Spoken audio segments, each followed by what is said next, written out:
Good morning. It is hard for me to find the words to express all that I am feeling this morning. And for those who know me well, they know that doesn't happen often. Unlike many colleagues that I met during my time at Wake Forest Divinity School, I didn't grow up thinking I would one day be an associate minister. But I cannot deny that this is where I have been led. That this divine dance between God and myself has brought me to this moment. There have been times when God has led the dance, leading me to places like Wake Divinity, First Christian Church Greensboro, and St. Paul's Christian Church at just the right time.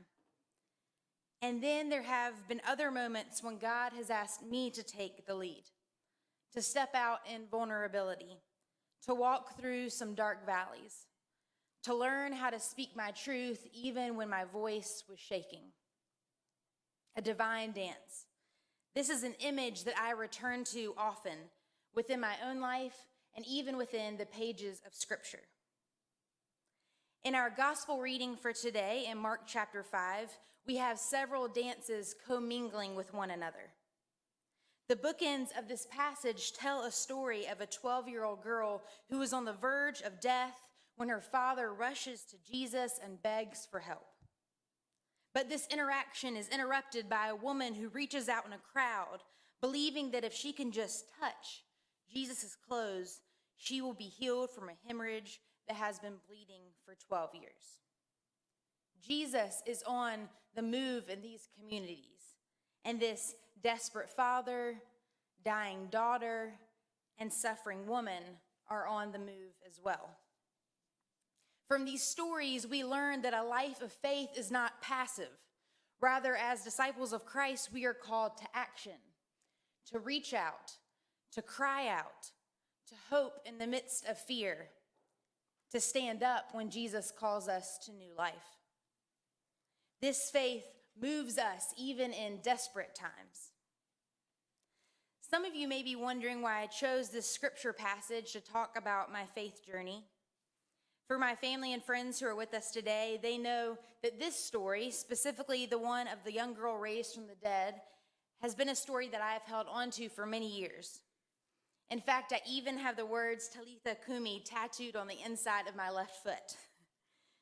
But in the 7 years that has taken place since I got this tattoo, my relationship with this story has evolved many times. As many of you know, I was raised in Charlotte, North Carolina by two wonderful parents and two beautiful sisters who are with us today. Just a little side note, my parents have yet to miss one of my sermons since I started preaching at the age of 16. So I always like to brag on them a little bit when we are in new company. My parents raised my sisters and I in the Baptist church. And from the time I was young, this community was like a second family. My sisters and I spent much of our childhood in this church, participating in Sunday school, vacation Bible school, mission trips, and summer camps. It was in this community that I first felt some kind of call to ministry. Unlike most high school students, I often asked for new Bibles and commentaries for my birthday, which we knew was a little strange, and spent several hours a week studying systematic theology with my youth minister. And even in a denomination that doesn't ordain women, I was given many opportunities to preach to my youth group. Throughout high school and college, I discovered a genuine passion for theological conversations that wrestled with ancient texts and their implications for us in the 21st century. But in the midst of this passion and genuine curiosity about faith, there was another thread of my story that held a painful reality I could never escape. As much as I didn't want it to be true, I knew at the age of 14 that I was attracted to women.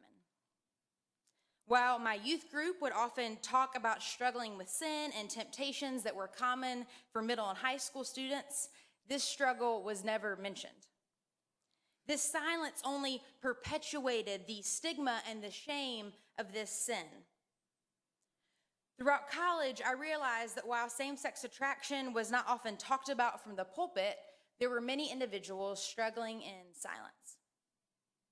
Through late night Google searches and books found in the back of the Christian bookstore, I learned that I was not alone. But I also learned that these communities believed my same-sex attraction was a result of the fall of humanity, a sign of brokenness, and therefore could be changed or healed. I first fell in love with Raleigh while attending NC State University for undergrad, and while I continued to lead a variety of ministries throughout college, I spent many afternoons in counseling and therapy sessions trying to rid myself of same-sex attraction. Through many Christian leaders and pastors, I inherited this belief in a flesh and spirit dichotomy that viewed the body and flesh as bad and inherently sinful, incapable of any good, and viewed the spirit as the only source of any hope of righteousness from God.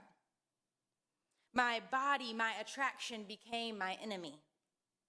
When the Apostle Paul in 1 Corinthians talked about punishing and enslaving his body so that he might not be disqualified from God's approval, I took this very literally and personally.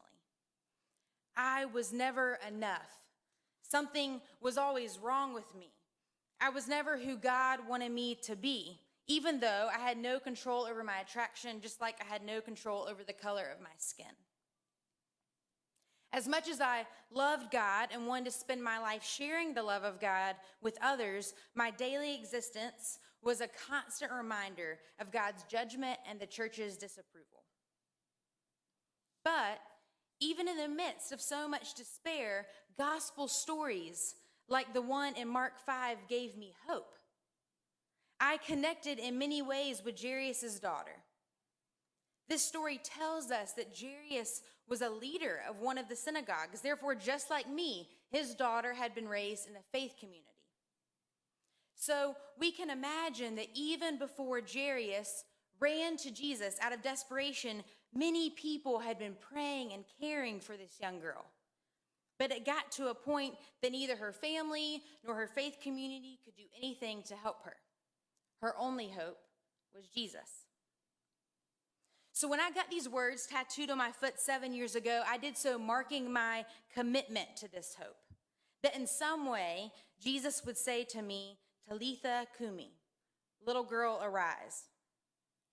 And long story short, Jesus did say those words to me, just not in the way I or anyone else in my community was expecting. Another fascinating part of my story that has deeply impacted my faith journey was the time I spent overseas as an international missionary.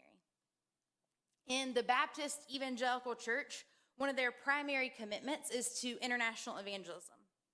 So during this year, I traveled to 11 different countries, spending most of my days talking with local people and sharing the gospel of Jesus with the hope of converting them to Christianity. But during this year, so many questions, some new and some old, began to bubble up. I had questions about our evangelism practices, questions about my own theology around salvation and the afterlife, questions regarding the intersectionality of culture, religion, and power. Eventually, I became convicted of the arrogance of our practices. I realized that I indirectly believed that God wasn't present in these communities until we, the mostly white, privileged American Christians, showed up. There was very little listening on our part, and I began to wonder what was so different between what we were doing in 2012 and some of the disturbing history of religious colonization. Now, don't get me wrong, I do think it is important for us to share our faith stories and the stories of Jesus with all people, but it should always be a conversation.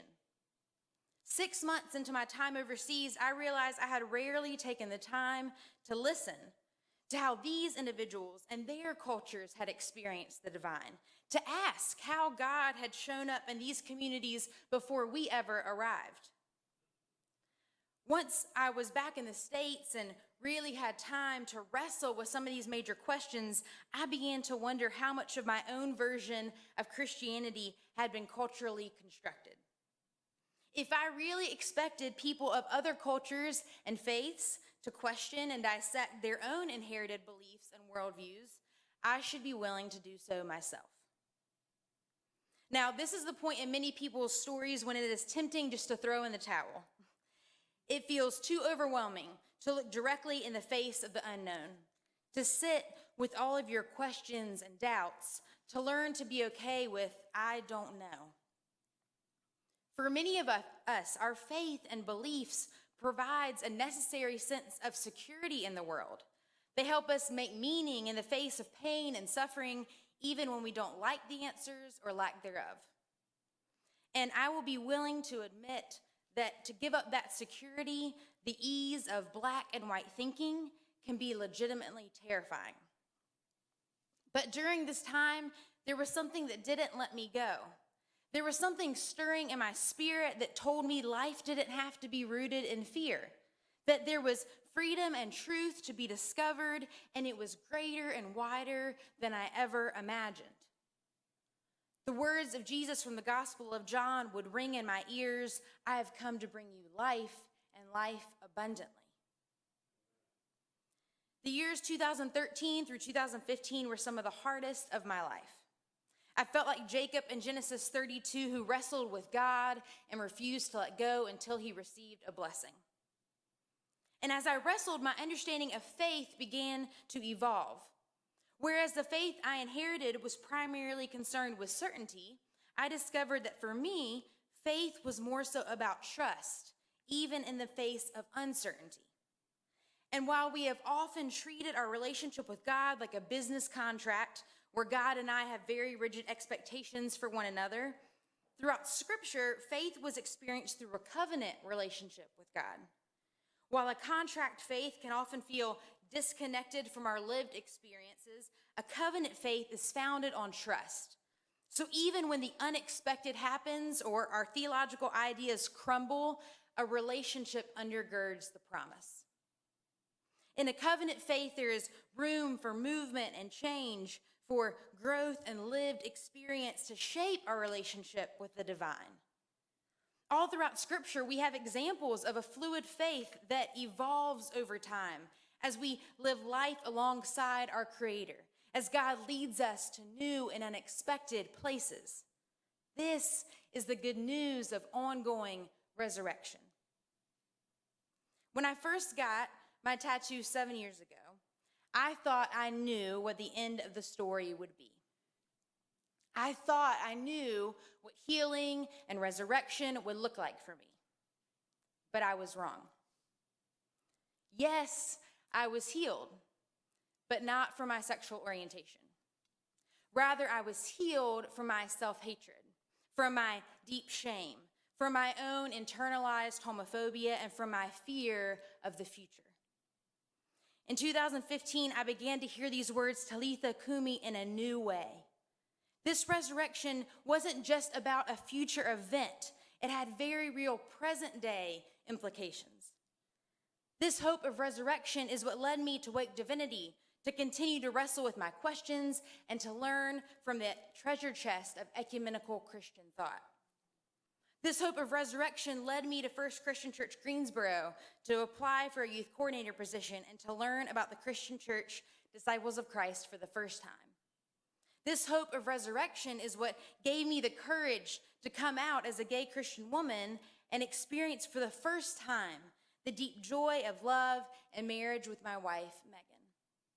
And this hope of resurrection is what has led me to this moment, to be given the honor to work and serve at St. Paul's Christian Church, a community formed by the hands and hearts of so many people for 59 years.